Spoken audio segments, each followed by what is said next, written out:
High বন্ধুরা, কেমন আছো সবাই? আশা করি সবাই ভালো আছো।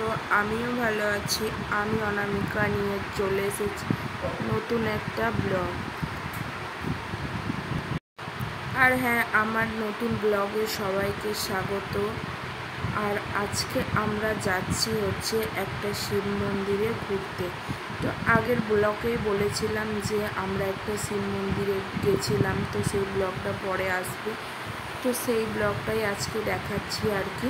আর আমরা বেরিয়ে পড়েছি মন্দিরে যাওয়ার জন্য। তো চলো মন্দিরে যাওয়া যাক। আর এদিকে যেতে যেতে সন্ধে হয়ে গেছিলো। আর মন্দিরটা খুব একটা দূর না, আমাদের বাড়ি থেকে 10-15 মিনিট দূরে পড়ে আর কি। সেই জন্যে বেরিয়ে পড়েছি। আর আমরা বেরোবো ভেবেছিলাম বিকালবেলা। তো বিকাল বলতে বলতেই সন্ধে হয়ে গেল। তো আর এক জায়গায় গেছিলাম, সেই জন্যই আরও লেট হয়ে গেছে। আর তোমাদের দাদা তো ঘুমিয়ে পড়েছিল। তারপরে আমি ওখানে একাই চলে গেছিলাম ওই পাশের মন্দিরটায়। তারপরে আমি আসার পর বললো ঠিক আছে, ড্রেস খুলতে হবে না, আমি যাব বলে এখানে নিয়ে এলো। আর এখানে দেখতে দেখতে চলেও এসেছি, দাঁড়িয়ে আছি। আর এখানে অনেক ভিড় দেখে তোমাদের দাদা বলছে কি যেতে হবে না, চলো। মন্দিরের সামনে এসে বলছে যেতে হবে না, চলো। মন্দিরের সামনে এসেছি আর মন্দিরে যাব না তাই কখনো হয়? তাহলে তো যেতেই হবে। তো আমি বললাম যাবো, যতই ভিড় হোক আর যাই। মন্দিরের ভেতরে চলে এসেছি। আর ওইটা ছিল সামনের গেট, আর এটা হলো মন্দিরের সিঁড়ি সামনের দিকটা।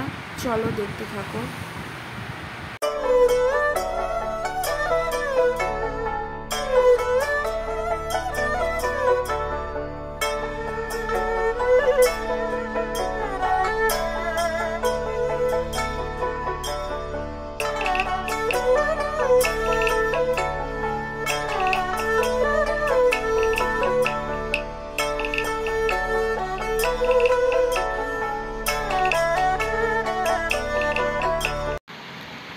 আর এখন আমরা মন্দিরের পুরো সামনে চলে এসেছি। এবার মন্দিরের ভেতরে আমরা প্রবেশ করব। আর এখানে এটা হলো প্রবেশদ্বার। আর এটা দেখতেই পাচ্ছ কতটা সুন্দর। আর এটাকে সরিয়ে ভেতরে ঢুকে পড়লাম। আর এখানে দেখতেই পাচ্ছ অনেক লোক আছে। আর এই যে মন্দিরের নিচেটা এরকম, আর উপরটা আরও সুন্দর। চলো এদিকে আগে যেটার জন্য এসেছি সেটা আগে করে নিই। মন্দিরে দর্শন করতে এসে দর্শন তো করতেই হবে, তাই না? আর অনেকটাই আজকে ভিড় আছে, নাহলে এই মন্দিরটা প্রায় দিন ফাঁকাই থাকে। আমি যখন প্রথমবার এসেছিলাম তখন অনেক ফাঁকা ছিল। তো আজকে একটা মেলা ছিল না, সেই জন্য আর কি এখানে প্রচুর ভিড়। আর এখানে ঠান্ডাও পড়তো, আমি আগের ভিডিওতেই বলেছিলাম। সেই জন্য আর কি এখানে কিছু হলেই আগে মন্দিরে দর্শন করতে চায় লোকেরা। আর এই যে শিব যাকে দেখতে আসা, এটা হলো নীলকণ্ঠ দেবজি। তো আর এই যে নন্দী, শিবের ষাঁড়। আর এই যে ষাঁড়টাকে দেখতে পাচ্ছ, এই ষাঁড়টার কানে কানে তুমি যা বলবে তোমার মনস্কামনা সব পূরণ হয়, ঠিক আছে? আর ওই যে শিব মূর্তিটা দেখতে পাচ্ছ, ওটা পুরোটাই সোনার। আর দেখো ওখানে না দুটো পায়রা কি সুন্দর উড়ছে।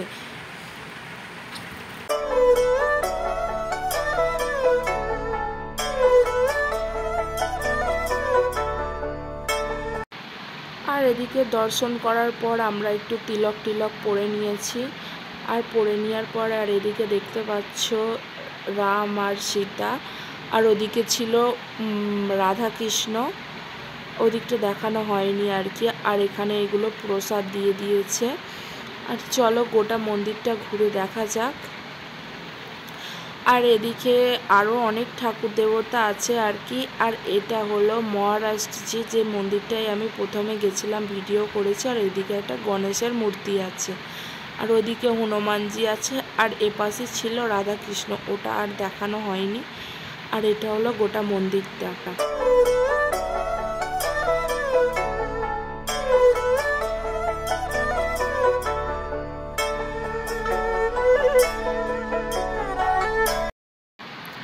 আর এই যে গেটগুলো করা আছে না, এগুলো পুরোটাই রূপোর। আর এরকম রূপোর গেট এই মন্দিরটায় অনেকগুলোই আছে। যে মন্দিরে আমরা যেটা দিয়ে প্রবেশ করলাম ওগুলো হচ্ছে রূপোর। আর এই যে আশেপাশে দুই ধারেতে অনেকগুলো এরকম জানালার মতো করা আছে, এগুলো গোটাটাই রূপোর। আর ঠাকুরটা তো বললামই গোটাটাই সোনার। আর এই যে এটা আমরা এদিকে সাইড দিয়ে আর কি সাইডগুলো দেখতে যাচ্ছি মন্দিরের। তো মন্দিরটা অপূর্ব সুন্দর, মানে কাজ করা আছে, কারুকার্য করা আছে, আর লাইটিং তো অসাধারণ। এখানে রাত্রির দিকে এলে লাইটিং দেখতে পাবে অনেক সুন্দর, আর দিনের বেলা এলে পুরো সবুজ প্রকৃতি দেখতে পাবে, মানে মন্দিরের সাইডে পুরো সবুজে সবুজ। আর আমরা এখন মন্দিরের পিছন দিকটা একটু ঘুরতে এসেছি আর কি। তো চলো।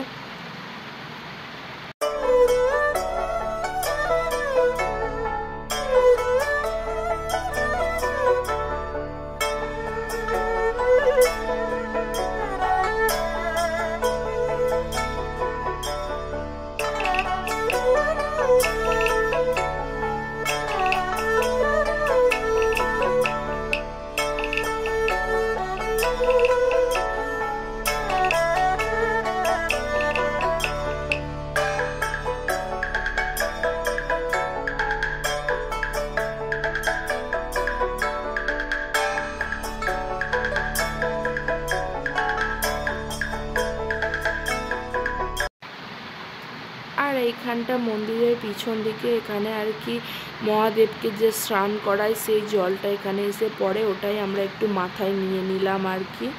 আর এই যে দেখতে পাচ্ছ এখানটা কত সুন্দর মাঠের মতো আছে আর কি, অনেক ভাগ ভাগ করা আছে, আর মধ্যিখান দিয়ে রাস্তা আছে, খুব সুন্দর লাগছে। আর এই মন্দিরটা অনেক বড় জায়গা নিয়ে তৈরি হয়েছে। আর এই মন্দিরটা যে বানিয়েছে মানে একটা লোকই বানিয়েছে, তার পুরো পরিবার মিলে এই মন্দিরটা বানিয়েছে। মানে কোনো লোকের টাকা ডোনেট করা পয়সা নিয়ে এই মন্দিরটা হয়নি, মানে একটা লোকের টাকাতেই এই মন্দিরটা হয়েছে। আর যে মন্দিরটা তৈরি করেছে আগে, তাকে মহাদেব স্বপ্ন আদেশ দিয়েছিল যে মন্দিরটা তৈরি করার জন্য, সেই জন্যই হয়েছে। আর এই মন্দিরটা হয়েছে, আর মন্দিরটা উদ্বোধন হয়েছে আর কি 2022 সালে। তো এই মন্দিরটা পুরোই নতুন মন্দির একবারে। তো চলো মন্দিরটা আরও আশেপাশগুলো ঘুরে দেখি। আর মন্দিরটাই না, পুরো মন্দিরটা এরকম নেট দিয়ে ঘেরা আছে জানো তো। আর মন্দিরের যে লাইটিংগুলো দেখো যেন অপূর্ব সুন্দর, আর মন্দিরটাও খুব সুন্দর, পুরো একদম অসাধারণ। আর এই যে আমরা এই জায়গাটায় এসেছি, এটা হলো হোমকুণ্ড, এখানে আর কি হোমটুম হয়। তো দেখতেই পাচ্ছ এখানে হোমটুম মানে হয়নি আর কি, এখানটায় আর কি নারকেল এখানে পুজো দেওয়া, মানে নারকেলকে মানে ঘি দিয়ে জ্বালাই আর কি, আর এখানে সেটাই হচ্ছিল। আর এদিকে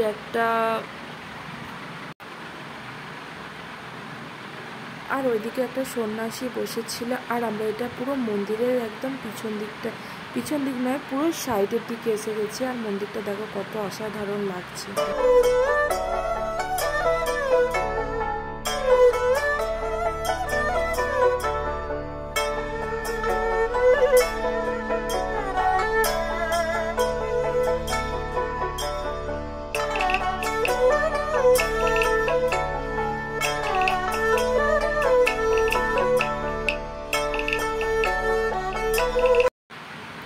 আর এখানে এসেও আমার বড়বাবু আর মেয়ে দুজন মিলে খেলতে শুরু করে দিয়েছে। আর ফাঁকা জায়গা পেয়েছে, ঘুরতে পেয়েছে, আমার মেয়ের আর কিছু চায় না। দেখো একবার এদিকে চলে যাচ্ছে, একবার ওদিকে চলে যাচ্ছে। আর দেখতে পাচ্ছ কত সুন্দর। আর ওই যে ওখানে আগুন জ্বলছে না, ওখানে আর কি ধ্যান করছে একজন বসে। হ্যাঁ, আর এখানে একজন না অনেকগুলো সন্ন্যাসী বসেই ধ্যান করছিল। আর ওরকম গাছের তলায় অন্ধকার, সেগুলো আর দেখা যাচ্ছে না, মানে আমরা অনেকটা উঁচুতে আছি না। আর পুরো একদম একটা করে প্রদীপ জেলে বসে আছে, আর ওইখানটা মানে অনেকটা আগুনটা জ্বলছিল বলে দেখা গেল। আর এই দেখো পুরো সাইডটা পুরো কেমন অন্ধকার হয়ে গেছে, আর এদিকে লাইটগুলো জ্বালেনি বলে তাই। আর এদিকটা দেখো, এটা পুরো মন্দিরের সামনের দিকটা অসম্ভব সুন্দর লাগছে। আর এখানে বসে এরা সবাই গান করছে। আর জানো তো, যখন গানটা হচ্ছিল না, আমি ভাবছিলাম যে কোথায় গান হচ্ছে। আমি যখন প্রথমে মানে মন্দিরের ভিতরে আসি তখন খেয়ালই করিনি যে কোথায় গান হচ্ছে। আমি ভাবছি যে কোথায় হচ্ছে। তারপরে এদিকে আসার পর দেখলাম এরকম মাঠের মধ্যখানে বসে অনেকগুলো বউ মিলে গান করছে। আর এদিকে ওরা দুজনে এগিয়ে গেছে আর আমি পিছনে পড়ে গেছি। আর এদিকে দেখো পুরো মন্দিরটা নেট দিয়ে ঘেরা, কিন্তু মন্দিরের ভেতরে দুটো পায়রা ঘোরাঘুরি করছে, তাই না বলো? ঠাকুরের কি লীলা।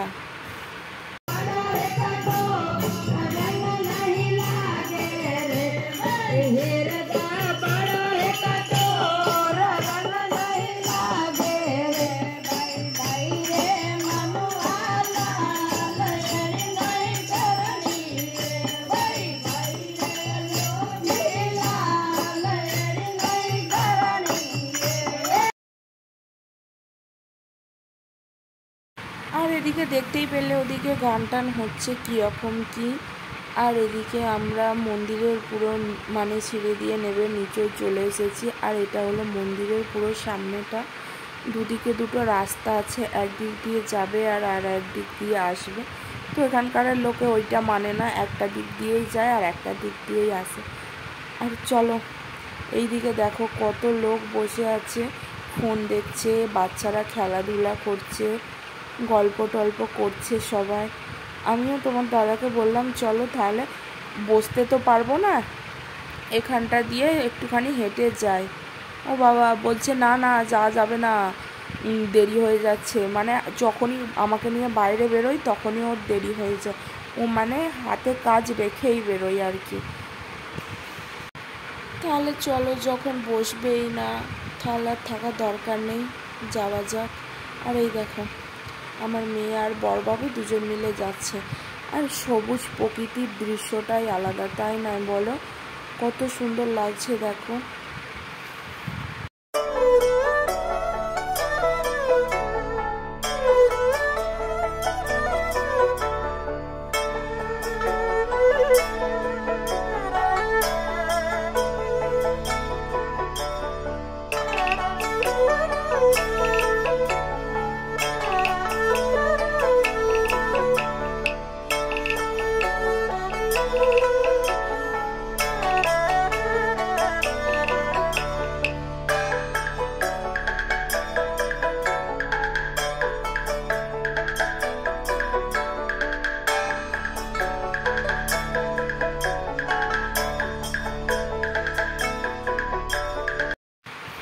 তো এখানে আমরা জুতো খুলে গেছিলাম, আমরা জুতোগুলো পরে নিই, দিয়ে এবার বাড়ির দিকে যাওয়া যাবে।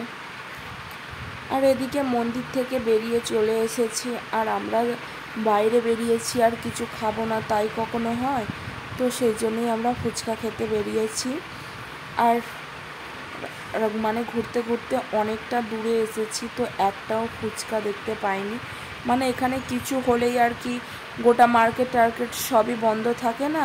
আর বেলাও হয়ে গেছে, অনেকটা রাত্রির হয়ে গেছে আর কি। রাত্রির বলতে প্রায় 7:30 8টা বাজতে যায়, সেই জন্য আরও সব বন্ধ হয়ে গেছে। আর আজকে তো এমনিতেই ঠান্ডা উপোস ছিল, সেই জন্য অনেক দোকানই বন্ধ, দেখতেই পাচ্ছ। চলো দেখা যাক ঘুরে ঘুরে কোথায় কি পাই না পাই, সেটা তোমাদের সাথে সব কিছুই শেয়ার করব।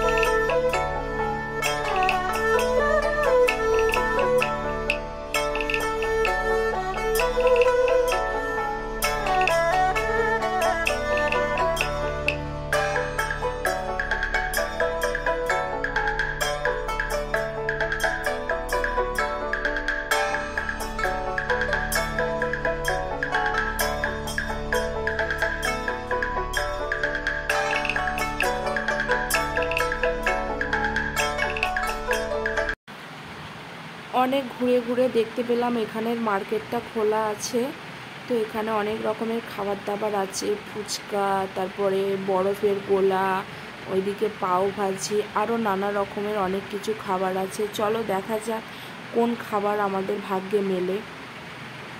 তো যাই আগে। আর আমরা এখানে এসেও এখানে ফুচকা পাইনি। আর এখানে অনেকটা ঘুরে আসার পর এখানে এসে তোমার দাদা নিয়েছে ভেলপুরি, আর আমি বলেছিলাম আমি দই ফুচকা খাবো। তো সেই জন্যে আমি এখানে দাঁড়িয়ে আছি, আর এদিকে আমার মেয়ে ঘুমিয়ে পড়েছে। সেই জন্য আমি বললাম আগে তুমি খেয়ে নাও, তারপরে আমি খাবো। তো আমাকে এখনও দেয়নি, ওইদিকে তোমার দাদাকে রেডি করে দিয়ে দিয়েছে, সেজন্য ও খেয়ে নিচ্ছে। তো ওর খাওয়া হয়ে গেলে আমার মেয়েকে নেবে, তারপরে আমি খাবো। তো চলো আমাকে কখন দেয় দেখি। আর এদিকে দেখো আমার মেয়ে কি অবস্থা, ঘুমিয়ে পড়েছে। ও এমনিতে বাইরে বেরোলে ঘুমোয় না, আজকে ঘুমিয়ে পড়েছে। আর এদিকে আমাকে দিয়ে দিয়েছে দই ফুচকা। তো দই ফুচকাটা অনেকই টেস্টি ছিল, আর মানে অনেকটাই দিয়েছে এক প্লেটে। আমাদের দেশে কিন্তু দেয় না, আমাদের দেশে দই ফুচকা খেলে 30 টাকার 6টা দেয়, আর এখানে অনেকগুলোই দিয়েছে। আর দেখতে দেখতে আমাদের ঘোরাও হয়ে গেল, আর বাড়ির সামনেও চলেই এসেছি বলতে গেলে। তো অবশ্যই ভিডিওটা ভালো লাগলে লাইক, কমেন্ট, শেয়ার আর সাবস্ক্রাইব করে দেবে। আর অবশ্যই তোমরা সবাই ভালো থাকবে, সুস্থ থাকবে, সাবধানে থাকবে। Tata, bye bye, love you.